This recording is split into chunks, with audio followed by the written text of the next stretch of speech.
추가로 좀 살펴보고자 하는데요. 몇 번을 통해서 그걸 체크하냐면은 317페이지 8번을 통해서 적용 문제 본짐에 처리하고 그 다음 단계로 가겠습니다.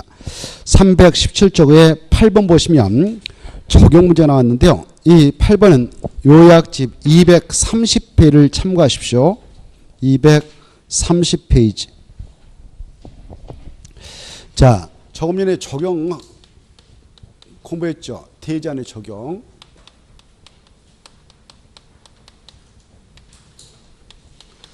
대제안의 적용은 원칙, 대지 면적이 얼마 이상 할 때 적용해야 되는가?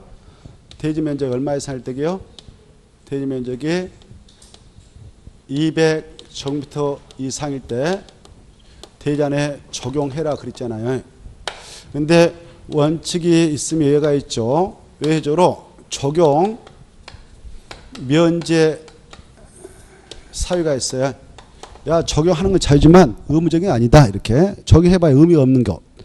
그래, 이거 알아주셔야 돼요. 자, 이 전국토가 이렇게 생겼다 그러면 전국토는 크게 도시역도 있고 비도시인 관리, 농림, 자연 보존지 있죠. 도시적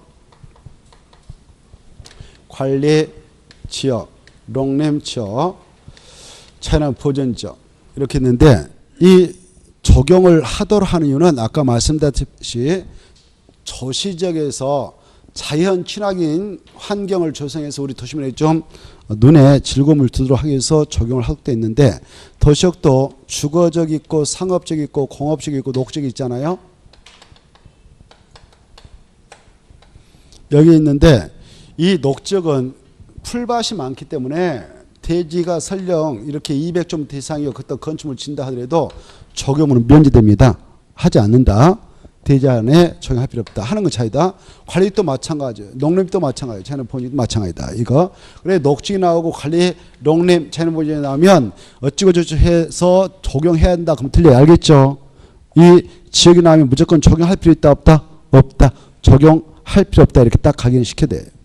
그리고 이제 이 지역은 아예 적용할 필요 없다 그랬죠? 그리고 여기 공업지역은 공장이 들어설 땅인데 공장이 콩 많은 것들은 굳이 공산품 생산되면 그 대지에다 쌓아두기 벅차니까 공장의 대지가 콩만 하면 적용 면제. 그래서 공법에서 적용 의무 대상이 아닌 것 중 공장이 보였다 그러면 면제 보지 말고 할 필요 없다 이렇게 생각해 버려. 알겠죠? 공장하면 적용할 필요 있다 없다? 없다 이렇게.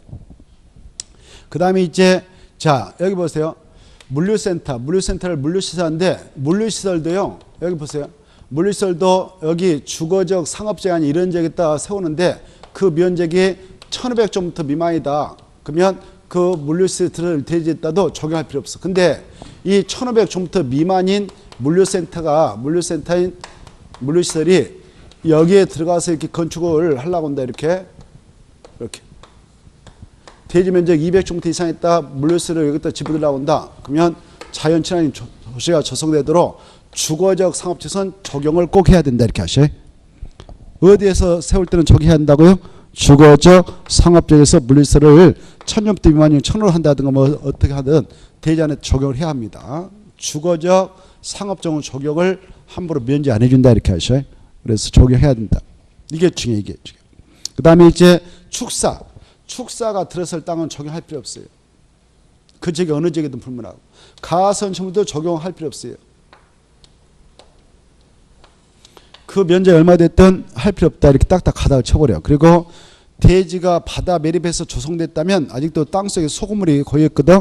이게 염분이 함유된 대지라고 그래. 염분하고 소금물하고 나무뿌리는 삼각관계에 있어요. 그래서 나무 심어야 다 죽어버리니까 할 필요 없다. 대제 염분이 함유됐다면 할 필요 없다. 이렇게 받으셔요. 자, 이 내용을 바탕으로 해서 바로 8번 풀어볼까? 8번이면 기출문제인데요. 면적의 1000제곱미터 이상인 대지다. 그 말은 원칙은 아까 대지 면적 200제곱미터 이상부터 적용해라고 그랬죠. 그럼에도 불구하고 적용 조치가 면될 수 있는 건축물이다. 이렇게 돼 있죠. 적용. 그리고요. 여기 봐봐요. 비도시에서 하지 않아도 된다고 그랬죠.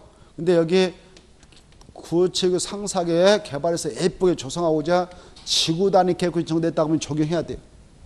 뭐가 정되면 지구 단위 계획이요. 비도시에도 지구단위 계획이 정됐다면 적용합니다. 자, 그래서 8번이면 야, 지구단위 계획이 아닌 것을 전제로 하자. 이렇게 문제가 추제되고 지구단위 계획이 아닌 것을 전제로 하자. 지구단위 계획이 안 지정됐다. 이렇게. 그래, 적용 조치와 면제성 건축물 하면은 1. 자연녹지, 녹지는 적용 면제. 그 다음에 3. 공장 면제. 4. 축사 면제. 5. 자연환경 보호적 면제. 이렇게 딱딱 하다가 쳐버려요. 근데 2번 물류시설이 상업지에 들어간다? 적용해야 돼. 이렇게. 그 다음에 또 앞으로 오셔서 7번 봐봐요. 7번 보면 대지하는 이거 7번 건축법령상 대지 적용 자였나요? 옆에 7번 대지 적용했다 줄 거 230페이지 아까 했죠. 그 다음에 공경용지는 229페이지 있다 보겠습니다. 공경지 설치하는 설명이 옳은 이렇게 되어 있는데 1번 봐봐. 끝들이 가설건축물 따위 포인트 잡아. 가설건축물 1번의 끝들이 가설건축물 따위 줄 것이고 적용해야 하네. 그래. 그래서 하얀다 틀렸죠? 할 필요 없다 그래야 돼. 하얀다 주부리 할 필요 없다. 2번 공장 나왔어. 공장 할 필요 있어 없어? 아까 공장 하면 무조건 할 필요 없다 그렇게 기계라고 했지. 시험 공부로서. 공장 할 필요 없다 그랬어. 그래서 맞아요. 2번. 그 다음에 3번 녹적 있다 줄 거 봐. 녹적 적용할 필요 있어 없어? 없어. 그래서 하얀다 틀렸어. 적용 하얀다 틀렸어. 할 필요 없다. 키포인트를 잡아서 하면 쉬워요. 그 다음에 4번과 5번은 공경지. 이 공경지를 확보하게 되는 지역은 상업적 포함돼. 그리고 면적은 10% 이내예요. 그래서 넘어야 한다 틀렸어. 10% 이내. 대지 면적의 10% 이내다. 그리고 5번 공경지를 설치하면 그 건축적인 인센티브죠. 건폐율, 용적률 이런 것들을 완화 적용해 줄 수 있어요. 그래서 그 높이 제한도 완화 적용할 수 있다 그랬는데 없다 그랬어요. 없다. 그래 완화하여 적용할 수 있다 이렇게. 완화에 뜻하면서 완화해 준 것은 세 가지 있어. 써봐요. 완화 동안을 쳐가지고 세 개. 1. 건폐율. 2. 용적률. 3. 건축물 높이 제한. 건축물 높이 제한. 이 세 가지를 완화해 줄 수 있단 말이에요. 몇 가지 완화해 줄 수 있다? 세 가지. 그 중에 용적률하고 높이 제한 두 개만 묶어. 두 개만 묶어서 1.2배까지 완화 적용 가능 이렇게 써놔요. 뭐가 뭔만 1.2배까지 완화해 주냐? 용적률하고 높이 제한만. 썼나요? 그래. 용적률하고 높이 제한만 1.2배까지 완화해 주고 건폐율은 1.1까지 완화해 준 것에 포함되지 않는다. 이것도 알아두십시오. 그 다음에 다시 앞으로 가셔서 6번 보고 올까요? 6번을 건너뛰었는데 6번이 우리 시험에 나오거든요. 6번 보면 자 이것은 224쪽에 있어요. 6번 구조 안전을 확인한 건축물 중 다음에 해당하는 건축물의 건축주는 설계자한테 구조 안전 확인서를 받아 착공 신고할 때 허가를 내야 된다. 이 해당 이게 바로 내진 설계 대상이라고 그랬죠. 쉽게 말씀드리면 뭐라? 내진 설계 대상이라고 했죠.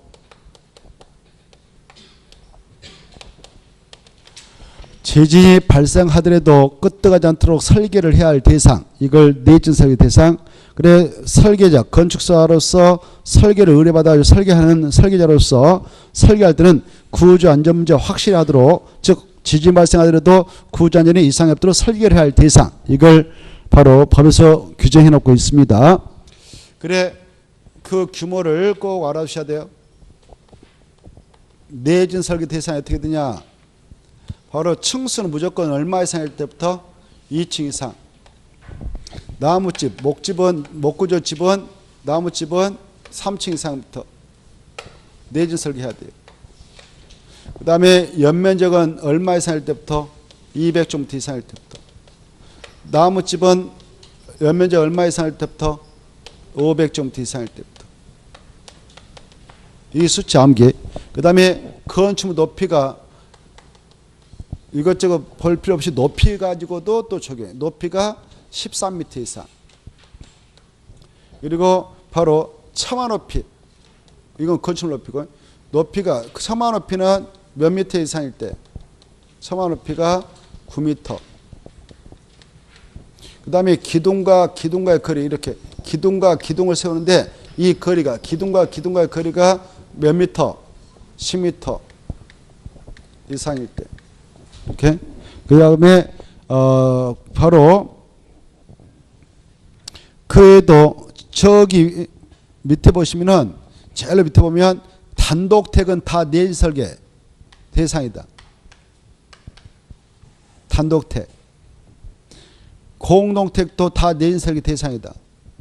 특히 올해 이걸 공동택 4가지 아이언타게 단독택 4가지 다 내일 설계 대상이다. 이걸 꼭 알아서 체크해 두시기 바랍니다.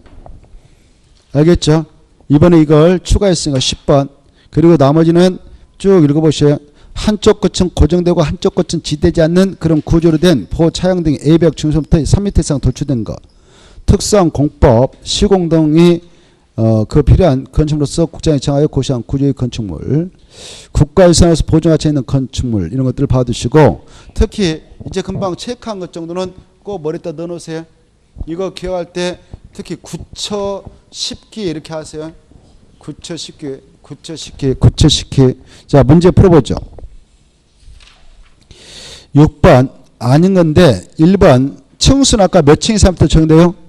그렇죠. 2층, 목은 3층, 5층은 목이든 다 포함되어 버리죠?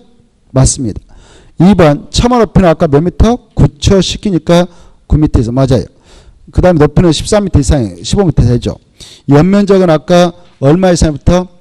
200, 목은 500, 그리고 1500은 다 포함되죠. 기둥과 거리는 10기라고 그랬죠. 그래서 8m는 아닙니다. 넘어가시고 그 다음에 넘어가셔서 318페이지 9번 10번을 동시에 묶어서 정리할 필요가 있어요. 이거 10번하고 9번은 229쪽에 있죠. 공경지는 잘 정리해 두셔야 돼요. 공경지 바로 우리 시민들의 쉼터로 제공되는 공간이죠. 건물은 빈터인데 이 공경지는 확보 대상지역이 가장 중요해요. 10번 공경지는 확보 대상지역에다 줄 것이고 암기법 써놨죠. 일주주주준공 모든 상업지를 먼저 암기해라. 일주주주준공 모든 상업지. 이거 암기 못하면 꽝이다. 이거 모르면 하나만 하다 이거. 그 다음에 확보 면적 19번 9번으로 하셔서 확보 면적은 대지 면적의 10% 이하다. 그리고 확보 제공한 건축적에는 용적으로 높이를 1.1까지 완화해 준다. 아까 그랬어요. 그래서 9번과 10번을 동시에 처리합시다. 그래서 10번은 1번이죠. 일주준주 준공 모든 상업지가 암기하대요. 그렇지 않으면 하나만 합니다. 이거. 그리고 요약집을 통해서 여러분은 꼭 확인할 게 뭐냐면은 이 공경지를 확보하게 된 대상 건축물로서 바로 바닥 면적 5천 정도 이상의 문화매 집회설, 그 다음에 판매설 중 농산물 동시설은 제외되니까 설치할 필요 없다. 그 다음에 종교시설, 업무시설, 그 다음에 그 운수시설, 숙박설, 그러나 위락설은 아니다는 걸 체크하시고 확보하게 된 경우 바로 대지 안에 적용을 해서 현지 보존 매장 문화재 현지 보존 전치적이 있다. 그러면 그것도 적용 면적하고 현지 보존 전치적이 있다면 그것도 공경지로 산정을 해줄 수 있다. 이런 거. 그리고 공경지를 설치 주공한 그 건축주는 공제경지에 나와서 판촉 행사라든가 문화 행사를 1년 중 며칠을 해도 되는가? 60일 뭐 이 정도는 한번 체크해 두실 필요가 있어요. 넘어오시고 320페이지 11번. 11번은 아까 11번 345페이지 보았죠? 345페이지 보았던 겁니다. 11번은 345조 이렇게 써놔요. 건축법령상 건축물 대지가 지역 등에 걸치는 경우의 조치 가로 안에 들어갈 경우로 옳은 거 이렇게 되어 있는데 2번 대지가 무슨 지역과 그 밖의 지역에 걸치는 경우는 각에 따라 없지 각 지역 지구 구역의 건축물과 대지는 건축법상 규정을 정하는 거 녹직이다. 이렇게. 그 다음에 12번은 236쪽에 있는 빈집 정비인데요. 빈집의 뜻, 빈집 뭐냐면은 그 소유자라든가 이런 자들이 소유자라든가 사용자가 말이죠. 그 1년 동안 사용하지 않고 방치한 주택이라든가 건축물을 빈지라 합니다. 1년 동안 아무도 거주하지 않거나 사용하지 않는 주택, 아무도 거주하지 않는 주택, 아무도 사용하지 않는 그런 건축물을 뭐라 한다고요? 빈집. 이 빈집이 도시에 증가하면요, 우범지대화가 될 가능성이 있고 여러 가지 환경에 또 미관상 여러 가지 문제가 발생한단 말이에요. 그래서 이걸 적법 절차를 거쳐서 관할 지자체장이 철거해서 없애버리도록 하자, 이렇게 이 규정을 두고 있습니다. 이게 도입된 지 얼마 안 됐어요. 지금 시골에 있는 농가주택은요, 농어촌 정비법 따라 빈집 철거가 이루어지고 있어요. 각각 지자체에서 그 철거 비용을 대가지고 바로 신고만 하면 다 무상으로 철거 깨끗이 해줘버립니다. 깨끗이. 그 대신 보상을 주지 않아요. 철거 비용은 지자체 되는데 그 철거했던 집 뭐 붕괴되기 직전인데 보상금 줄 수가 없어. 근데 우리 건축법에 의하여 철거하게 되는 주택은 또 건축물은 도시역에 있는 것들이 주로 어디에 있는 거다고요? 시골 농촌에 있는 거 아니고, 농촌에 있는 것은 무슨 법에 따라 빈집을 정비하고 있다고요? 농어촌 정비법, 농어촌 정비법. 거기 나와 있죠. 그래서 농어촌 정비법 따라 적용되는 빈집 빼고 도시역에 있는 빈집 지금 철거하기 위해서 이 규정을 3년 전에 신설해서 운영하고 있습니다. 그래, 이 빈집은 몇 년 동안 방치한 집을 말하는가? 1년. 이 수치 알아주시고. 그래서 1번 틀렸어요. 턱턱 시장수 구청장은 거주 사용 여부를 확인한다. 오늘 확인해 가봤어. 갔더니 아무도 없어요. 그러고 나서 1년 동안 지켜봤더니 아무도 주택에 거주하지 않는다. 아무도 건축물에 사용하지 않는다. 이게 확인되면 이제 빈집이 돼버리는 거예요. 이런 빈집은 공익상 정말 위하다. 그랬을 때 소유자가 1차로 좋게야 철거해라 너 스스로, 이렇게 철거 명령을 보내요. 보냈다면 그 소유자는 몇 개월 이내에 이행 조치를 해야 되냐? 60일 이내에 빈집 철거를 이행합니다. 3번 바로 이 지자체장이 빈집 철거 면한 경우 소유자가 특별한 사유 없이 따르지 않고 방치하고 있다. 그러면 직권으로 철거가 가능하고, 철거하게 되면 감정평가사 동원해가지고 가격 정하고 철거해버린데 그 철거에 따른 정당한 보상비만 주면 됩니다. 보상비를 주면 끝내는 것입니다. 받아가라 그런데 안 받아가면 공탁해서 끝내버리죠. 5번 이 지자체장이 빈집을 철거했다면 지체 없이 건축물 대장을 정리합니다. 이제 깨끗하게 말소시켜버리고 건축물 대장에서 지워버리고 그 대장하고 저 등기소에 있는 건물 등기상 증명서인 표제부하고 일치를 가하기 위해서 등기소에다가 철거됐다는 지통일을 하고 말소 등기를 촉탁해야 합니다. 여기까지 받으세요. 여기서 키포인트는 몇 년 동안 방치해야 빈집이 되는가? 1년이다. 이게 중요해요. 이때 하나 더 쓰면 빈집 철거를 해야겠다. 아까 직권으로 철거할 수 있다고 그랬죠. 철거 명령을 스스로 이행하자면 부셔버릴 수가 있다고 그랬잖아요. 부시고자 할 때는 며칠 전에 미리 알려주고 가면 될까요? 오, 그래. 그것다 써놔요. 누가 7일이라고 말씀해 주셨어. 그래, 철거 예정일 7일에 철거 사실을 통지하면 됨. 요약집 있죠? 요약집 철거 예정일 7일 전에 미리 알려줘야 한다. 이 수치 하나 받으세요. 이것은 누구한테 7일 전에 알려주는 거예요? 그 철거를 할 수 있는 지자체장이, 알겠죠? 지자체장이 건축물 소유자들한테 알려주는 거예요. 알겠죠? 근데 여러분이 반대로 여러분이 이 건물주예요. 이 건물주로서 소유자로서 이 건물을 철거하려고 그래. 철거할 때는 철거신고서 내야 돼요. 철거신고는 철거 예정일 며칠 전에 이 건축물 소유자가 여기 바로 구청장한테 내야 될까? 3일. 그래, 그거하고 이거하고 헷갈려서 안 된다 그 말이에요. 여기는 7일란 말하고 아까 그거 말씀드린 것은 3일. 이거하고 헷갈려서 안 돼요. 그걸 우리가 해야 할 일이에요. 우리 건축물 소유자가 철거 신고할 때는 철거 예정일 3일 전에, 이 지자체장이 철거를 해 들어갈 때는 철거 예정일 7일에 알려주고 들어간다. 이렇게. 자, 그 두 가지 정도 아시고, 그 다음에 13번. 13번은 좀 간단합니다. 방화주간의 건축물. 우리가 이 방화주간은 국토개법에 따라 지정을 하잖아요. 방화주 지정 목적은 공부했죠. 화재, 위험의 예방을 위하여 필요할 때 처합니다. 그랬죠. 방화주가 정된 장소에서 이제 건축법을 적용돼서 건축물을 건축하려고 한다. 그럴 때는 바로 화재염을 예방하기 위해서 건축물로 외벽과 지하 구조물은 원칙적으로 내와 구조로 건축하도록 지적받습니다.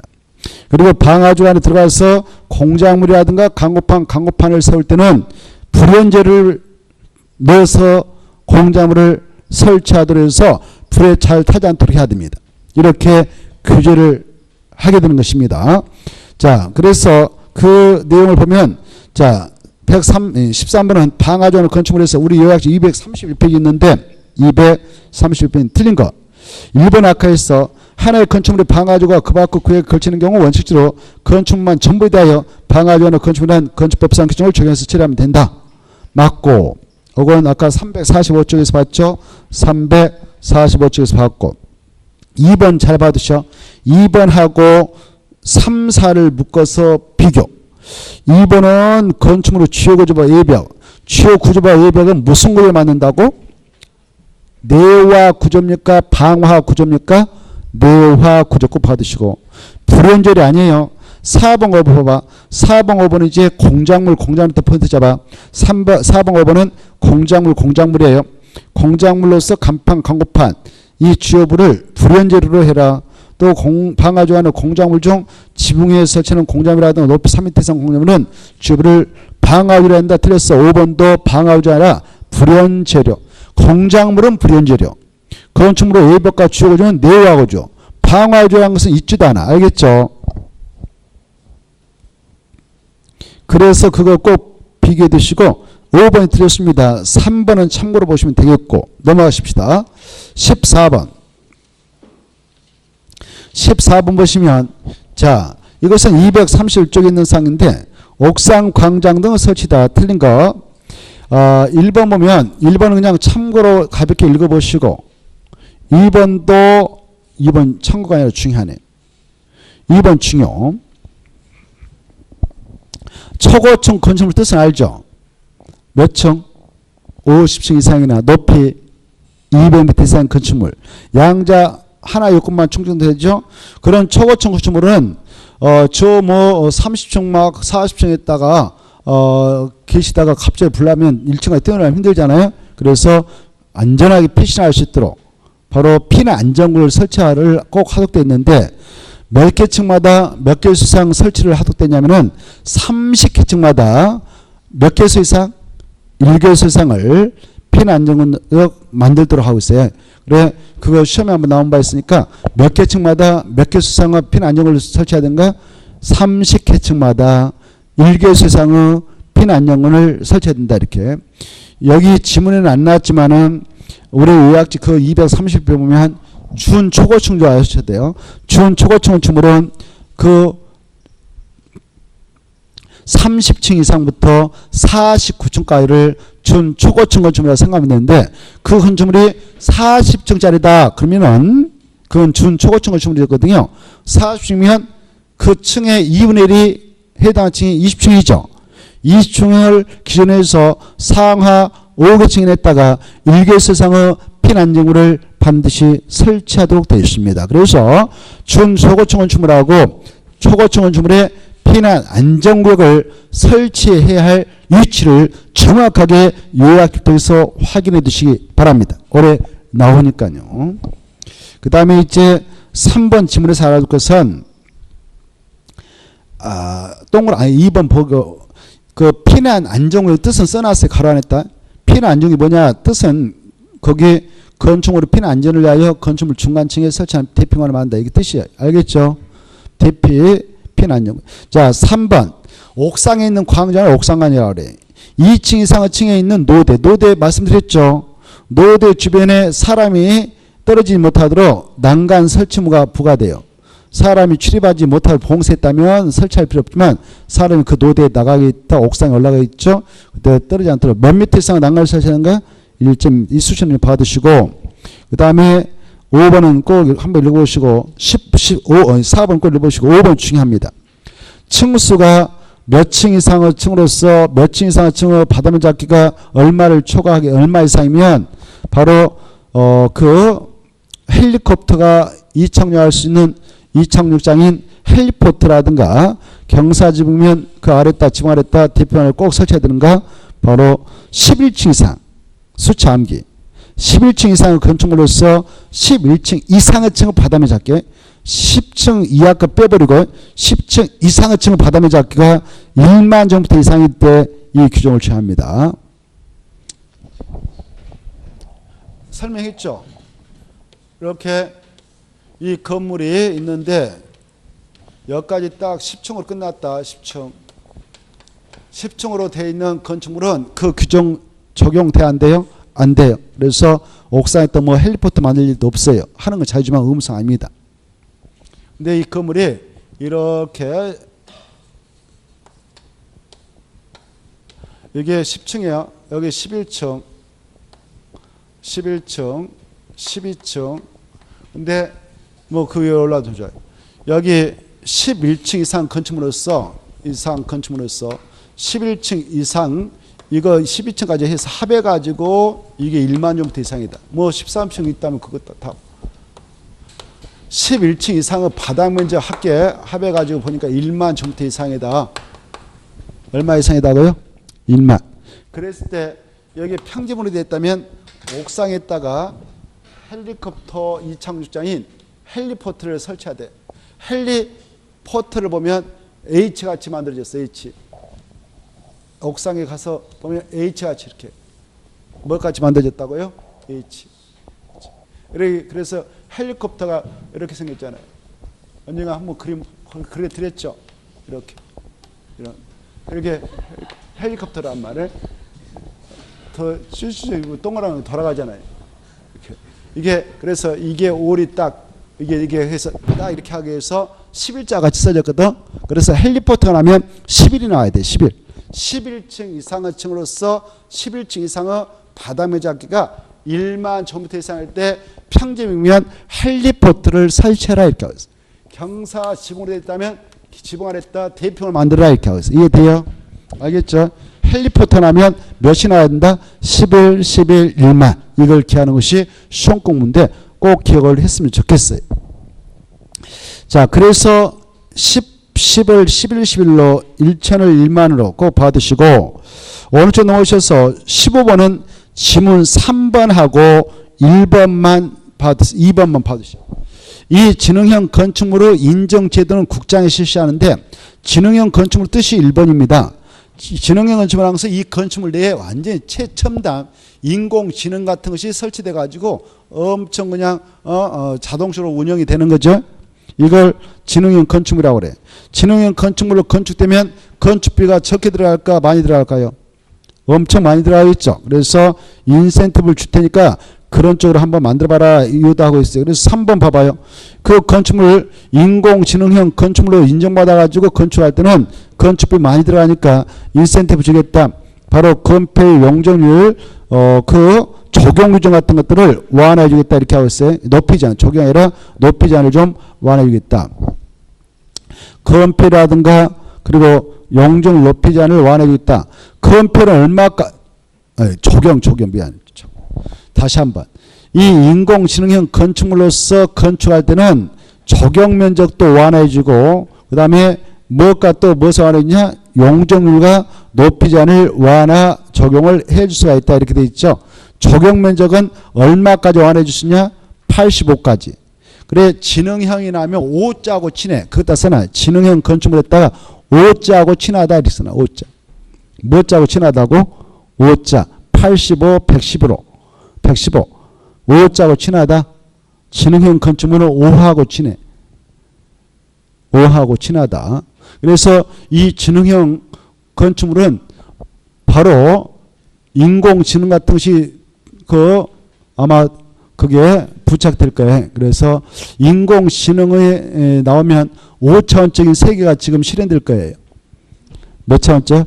5차원적 세계가 아마 구현될 거예요. 그래? 아무튼 5차원이 뭔가 몰라도 그게 5차원으로 그냥 기억하세요.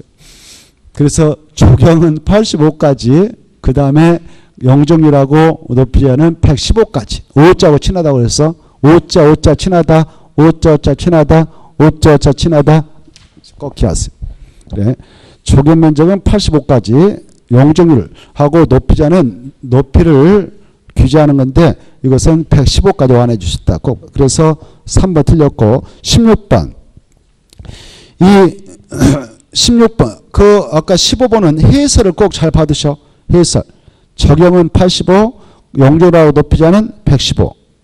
그 다음에 16번 보면 16번은 건축정 236조부터 238조까지 있는 아주 중요한 그런 내용이기도 하죠. 이 건축협정을 체결하고자 할 때는 그 소유자 등이 전원 합의가 있어야 가능합니다. 전원 합의가 있어야 가능하다.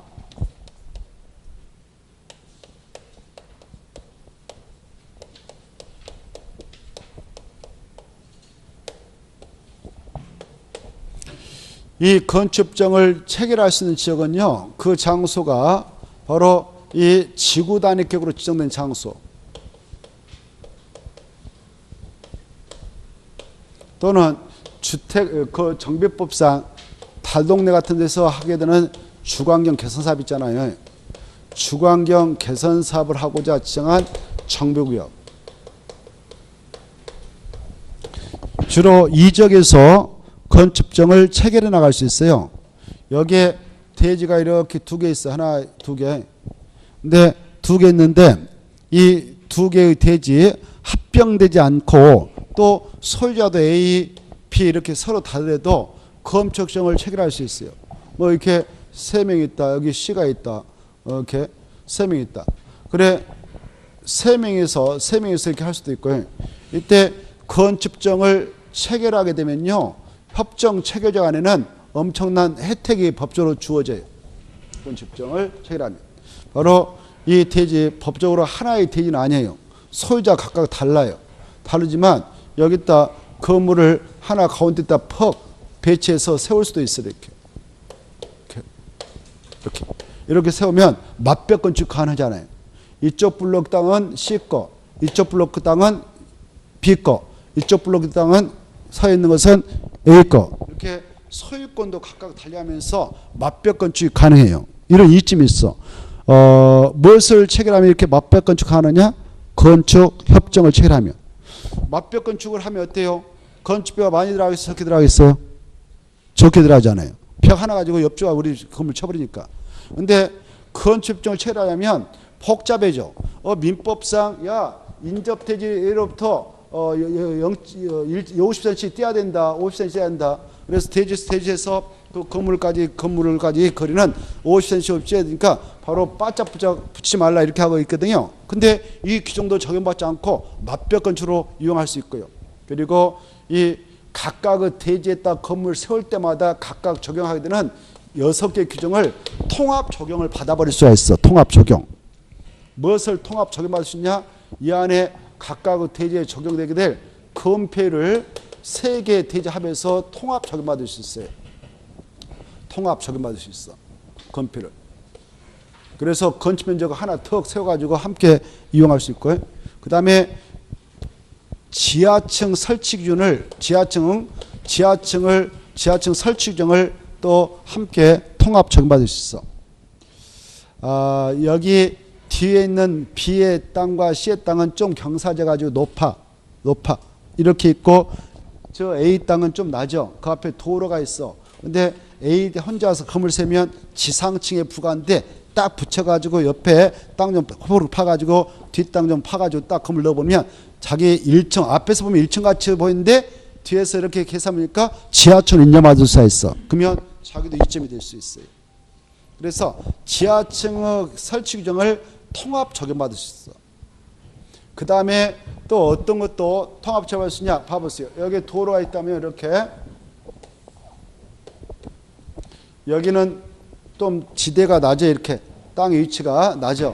A 거, 이 B 거하고 C 거 높아. 그래서 여기는 주차장 만들기도 쉽잖아. 차가 올라갈 수가 없네요. 건물 접어야. 그래서 야 주차장 여기다 그냥 만들고 해서 세대 주차들 하고 여기다 적용 다 해버리면 된다. 적용. 원래 여기도 대지하고 다 적용해야 하는데 여기 대지 안에는 적용 안 하고 여기다 그냥 해버려도 된다. 이렇게 통합 적용받는단 말이에요. 적용을. 그리고 부수창 설치 규정. 주차법상 주차장법상 부설 주차장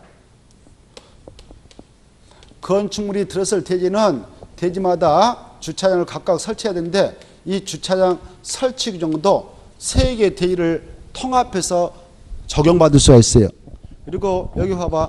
이 각각 대지 안에다 하나씩 건물을 A도 B도 C도 세우면 각자 자기 대지 안에다가 개인 하수 처리 시설 만들어야 돼. 하수 시설.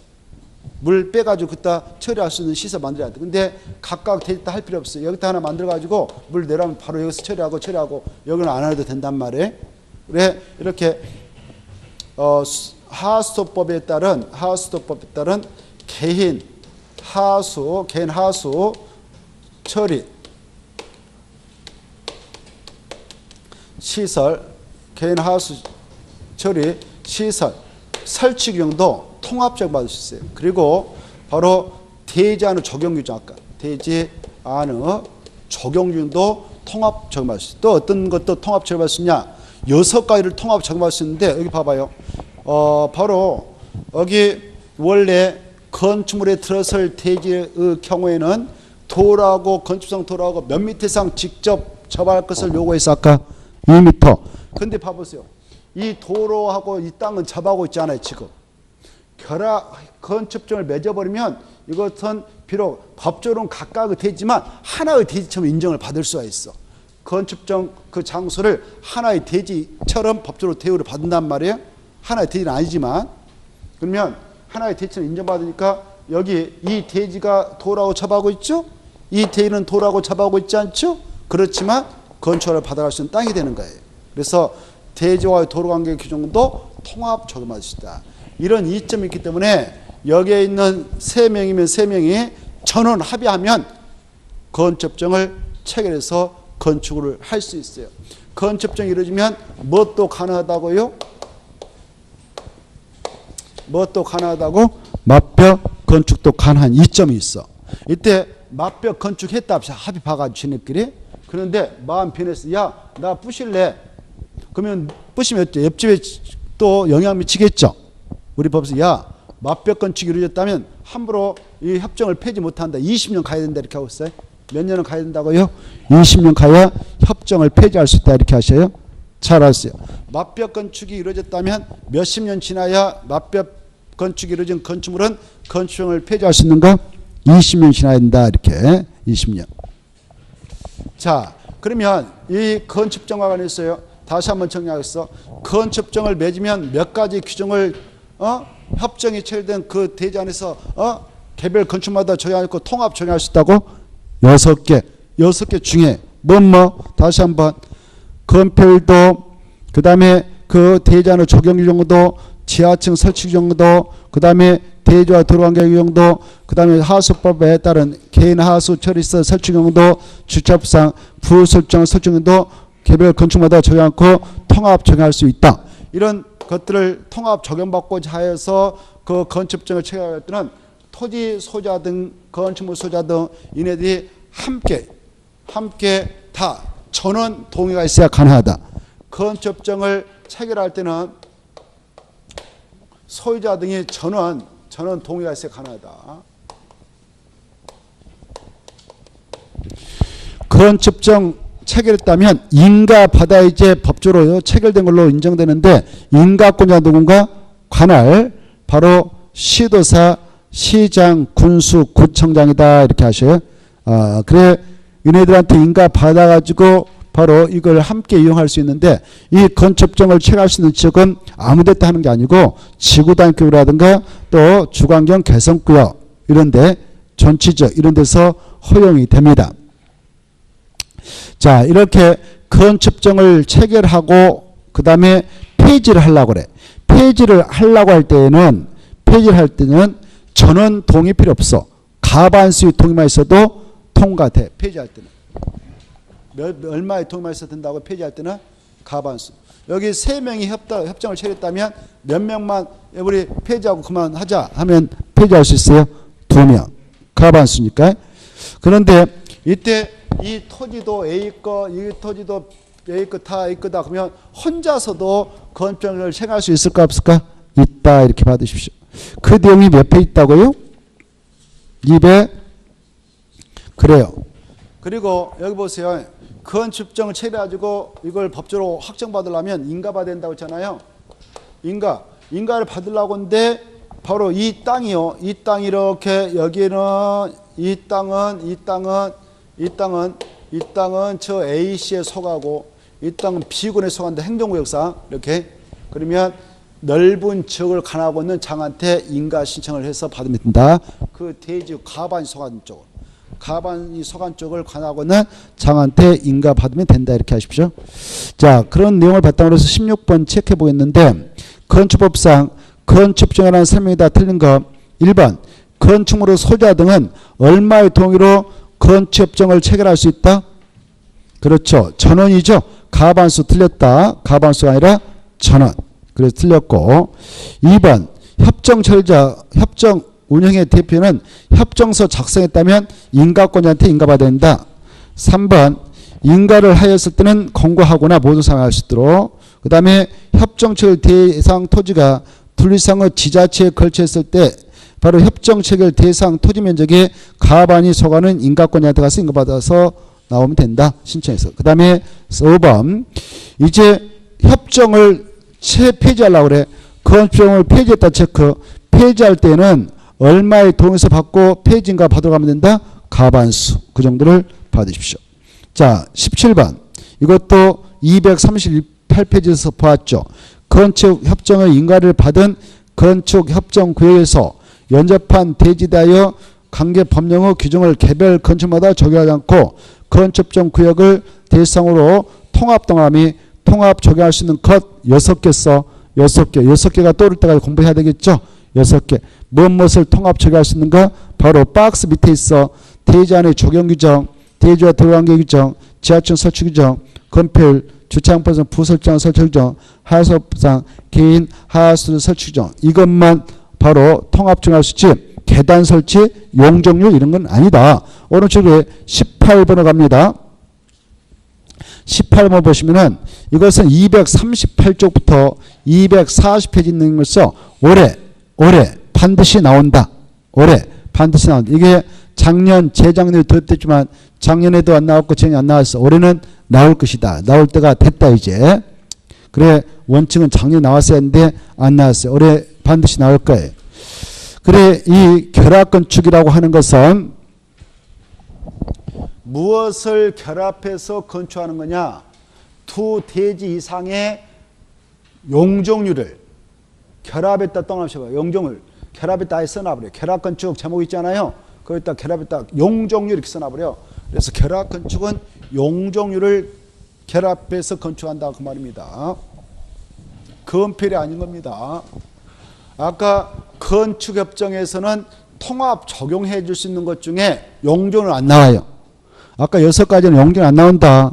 건폐율 나왔다. 6가지 있었다. 용적률 아니다. 그거 취하고. 결합건축은 건폐율 아니다. 용적률이다. 이것부터 딱 하다 쳐버려. 알겠죠? 혼선이 없도록. 그래 결합건축.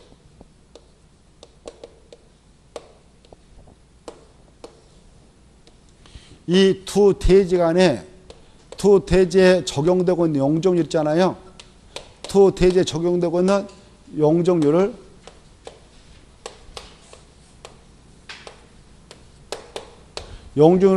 결합해서 이용하는 거죠. 이게 결합건축. 이 대지의 용적률이 1000% 적용되고 있다. 여기 1000% 적용되고 있다. 이 대지의 건축물을 건축할 때 1000을 이용해서 건물을 지다 보니까 이렇게 1층 이걸 이쪽으로 되어 있습니다.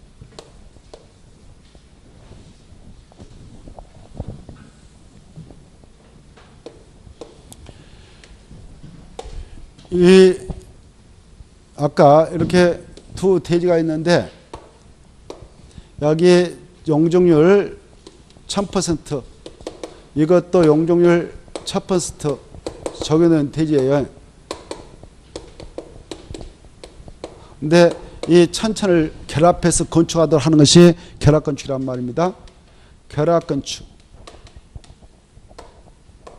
그래 1000을 바로 따로따로 이용하지 않고 1000을 합해서. 근데 이 대지 이것을 이쪽으로 하는 자, 이쪽으로 옮겼다. 이 대지에도 건폐율이 용적률이 1000이면 건물 칠 때 그냥 이렇게 1층, 2층, 3층, 4층짜리 칠 수 있다 합시다. 그리고 이것도 똑같이 1000이니까 대지 면적 똑같다 가정하고, 여기 또 이렇게 4층까지 칠 수 있단 말이에요. 쟀다고 가정해봐요. 다 적용해서. 근데 따로따로 이용하면 이렇게 되는데, 이것도 용적을 1000% 다 적용했다 가정하고, 이것도 정했다. 이렇게. 근데 여기 앞에 있는 건물은 도로하고 접하고 있어서 바로 1000을 다 활용해 가지고 건물을 쳐 가지고 운영하는데, 그 공신유리 없이 다 이렇게 임대가 되고 잘 되고 있어요. 근데 여기 똑같이 이렇게 1000% 정해서 건물 쳐놨는데 공실이 계속 생겨버려. 겨우 차는 것은 2층밖에 안 차. 4층하고 3층 펴. 계속 펴버려. 그러면 건축비만 낮아지잖아요. 그렇죠? 공실료. 운영하는데 어려움이 있겠죠. 그래서 야, 이럴 때 문제가 되면 이쪽 넘겨주라. 그것을 앞에는 수익성이 아주 좋으니까 올리기만 해도 계속 건물 나간다. 임차가 나간다. 그래서 이걸 이쪽을 빌려줘라. 빌려줘가지고 같이 운영하자. 이걸 뭐라고요? 결합건축이라. 결합건축. 이렇게 이쪽에 2층을 오래 옮겨줄 수가 있다. 이렇게 이걸 뭐라고 한다고요? 결합건축. 함께 묶어가지고 운영하자. 무엇을 함께 묶어서 운영하자? 용적률. 이걸 아셔야 되겠어요. 용적률. 근데 이 용적률을 결합해서 건축하는 그 대상적을 결합 건축 대상자라는데, 이걸 아무 데서 인정해봐야 의미가 없어요. 저 시골에 있는 땅, 여기 녹지역이요, 여기 농림지역인데 여기서 오래 빌려준다, 여기서 빌려준다 해봐야 의미 없겠죠. 그 수익성 넘는데. 그래서 결합 건축 대상지를 법에서 규정하고 있어요. 수익성이 높은 지역들, 이 지역이 상업적일 때 가능해. 무슨 지역일 때 가능하다? 상업적일 때. 그리고 역세권 개발구역일 때, 그리고 건축협정구역이 있을 때. 이렇게 특정 지역에서만 결합건축하는데, 결합건축이 허용되고 있는 대상지를 기억하시고, 그리고 이 두 대지 간에 무엇을 거래를 허용하는 것이 결합건축이냐? 용적률이다.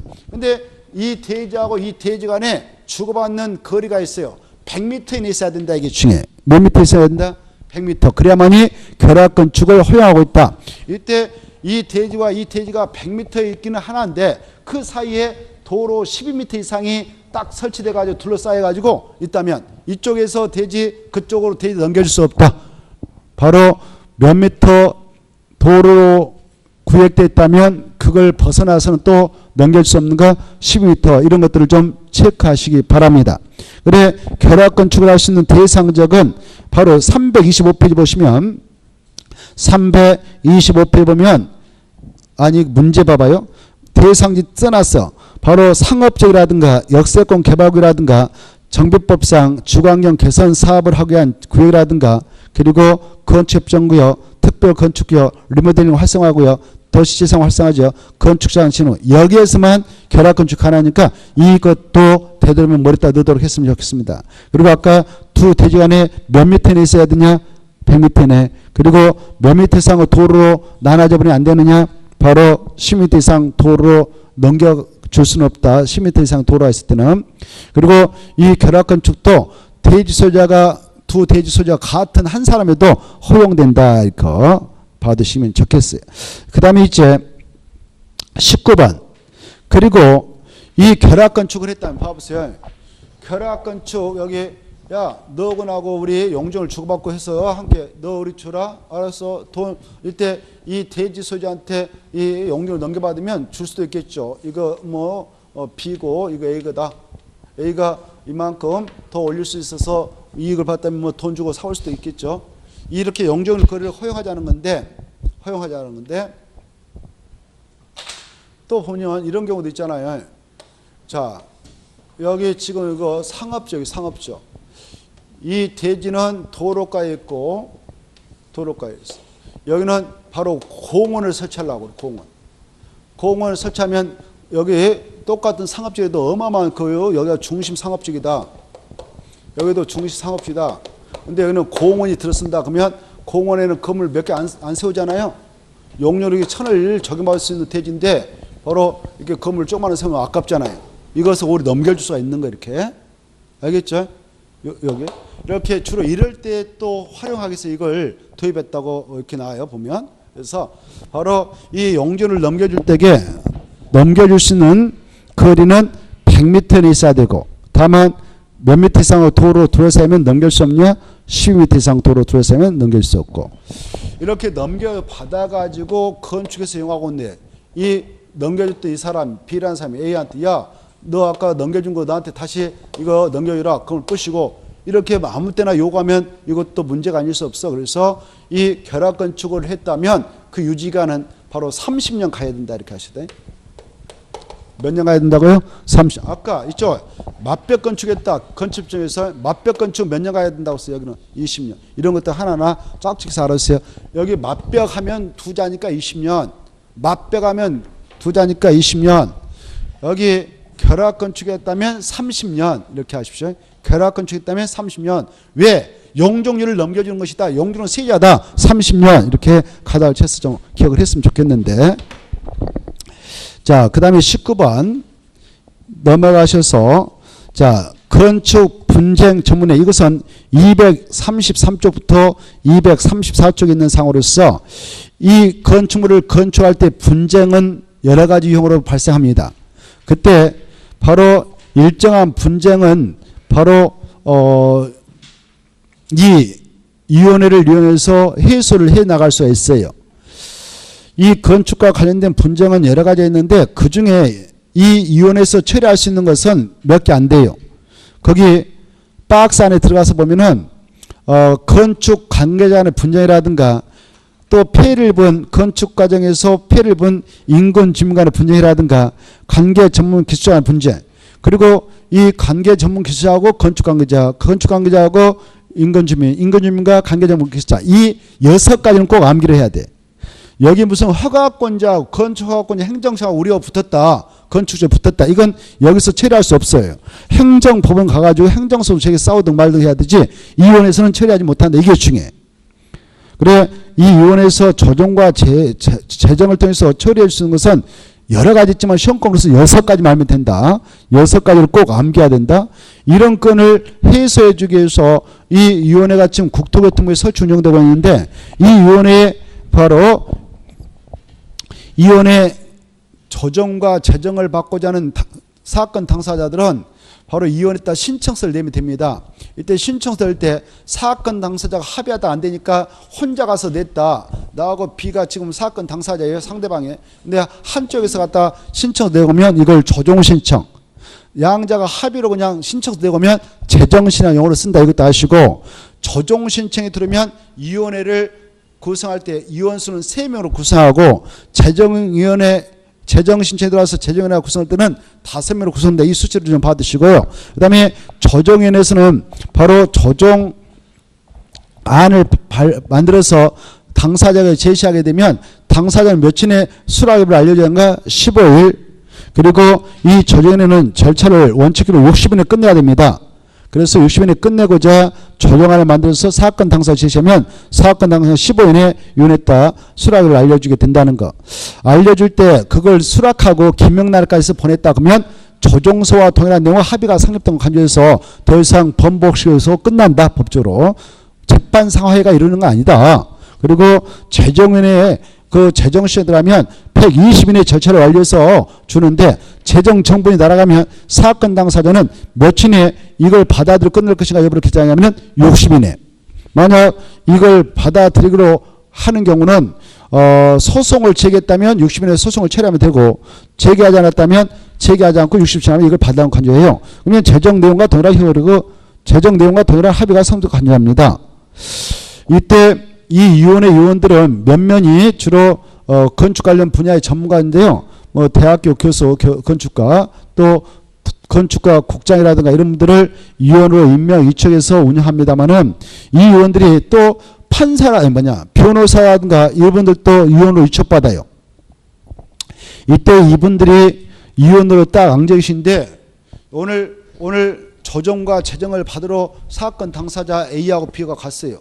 A가 딱 갔는데 A 남편이 딱 조정으로 앉아 계신다 그러면 바로 올바른 조정, 만약 재정을 또 해주려고 앉아 있다 그러면 올바른 조정과 재정이 일어나겠어 손을 안 하고 본다고 자기 부인 쪽으로 유리하게 했어요.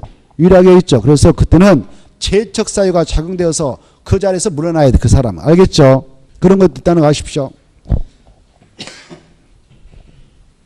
친척이었거나 친척이었던 자가 그 유언에 있다면 그 사건에서는 제척당한다. 그리고 이 위원회에서 판단하기 힘든 것들은 전문기관에게 감정진단 시험을 의뢰합니다. 그때 감정과 진단과 시험에 들어갔던 비용은 바로 사건 당사자가 합의로 부담하면 돼요. 50대 50으로 부담한다 틀리고 합의로 부담하면 되는데 합의로 비율을 정해서 부담해야 되는데 합의가 성립되려면 위원회에서 부담비를 정해주면 정한 대로 따라가야 된다 이렇게 하시고 그리고 이 위원 중에는요 변호사 같은 분도 위원을 위촉받아서 국토교통부의 위원회에서 활동하고 계시거든. 그때 이 위원은 공무원의 직책은 아니에요. 그러나 위원으로 활동하고 있는 중에 사건 당사자한테 자기에게 이렇게 좀 조정과 재정을 해달라 돈 먹으면 공무원에게 주는 데는 성법상 수뢰죄를 적용해서 처리할 수 있어요. 뇌물을 받아묻는 수뢰죄로. 그때 수뢰죄를 적용해서 처리할 때는 그자도 공무원의 죄가 있는 걸로 간주를 해버린다 이렇게 하시고 이 절차 위원회가 구성되어서 위원회에서 조정과 재정을 해주게 될 때는 사건 당사자 오세요라고 사무실 오셔라 해서 조정과 재정을 하고 동네 사람 다 오세요 이렇게 하는 거 아니에요. 이걸 비공개리 한다 이렇게 하는 거예요. 절차는 비공개 원칙이다 이렇게 하세요. 절차는 뭐다고요? 비공개. 여기까지 좀 봐두시고 19번 20번 보겠습니다. 19번 보면 건축 분쟁 전문위원회다 틀린 거 1번 건축 관계자하고 인근 주민 간의 분쟁의 조정과 재정은 이 위원회 소관상이니까 맞아요. 2번 맞아요. 조정 시청 1명 재정 사건 합의로 넘어와요. 3번 조정은 3명 재정은 5명 맞아요.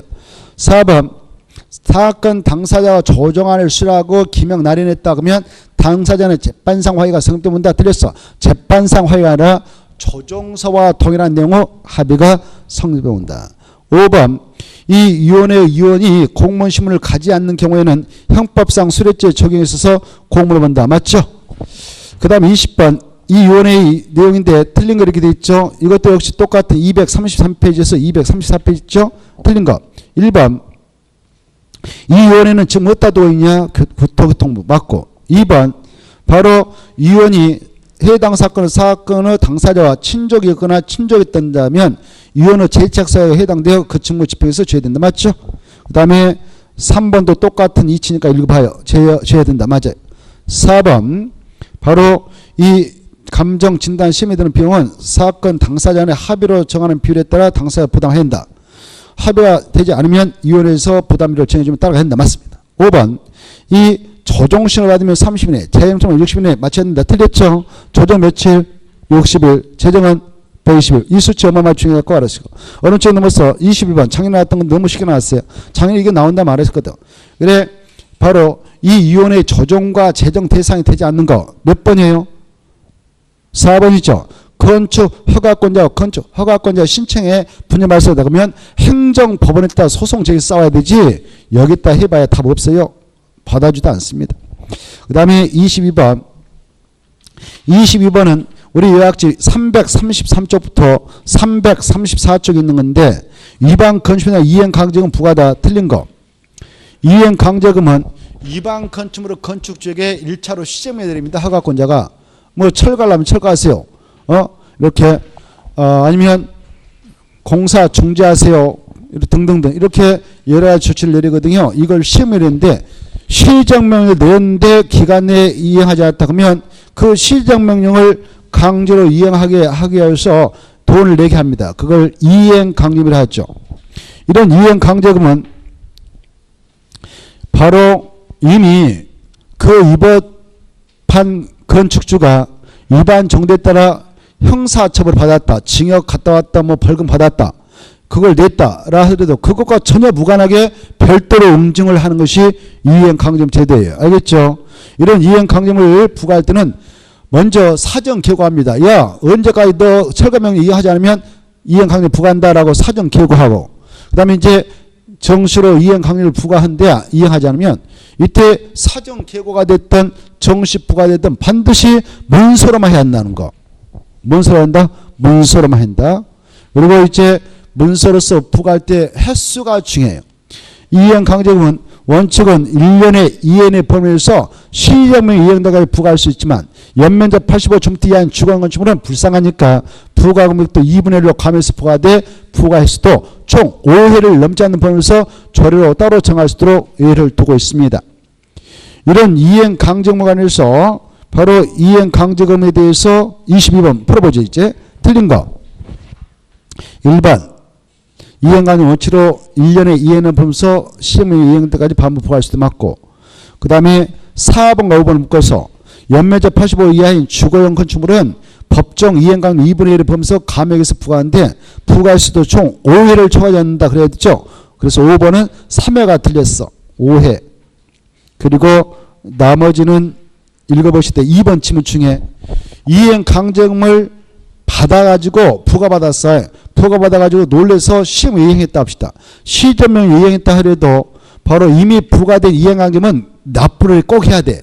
안 내면 끝까지 징수해야 되지. 그걸 취소 처리해준 거 아니다. 다만 시정명 이행되면 새로운 이행강제 부과는 즉시 중지를 시킵니다. 그래서 2번 시정명령을 받은 자가 그 시정명을 이행하더라도 이미 부과된 이행강제는 징수해야 된다. 맞습니다. 끝까지 징수해야 돼요.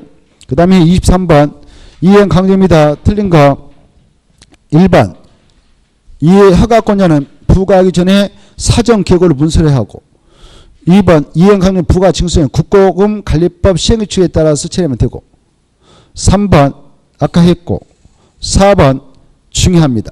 허가 대상 건축물을 허가받지 않고 건축하여 벌금이 부과됐다 위반자에게 벌금이 부과된 자에게는 이행강제물을 따로 부과할 수 있다 없다? 있다 그래야 돼. 따로 부과할 수 있다 이렇게 써놔요. 없다 틀렸죠.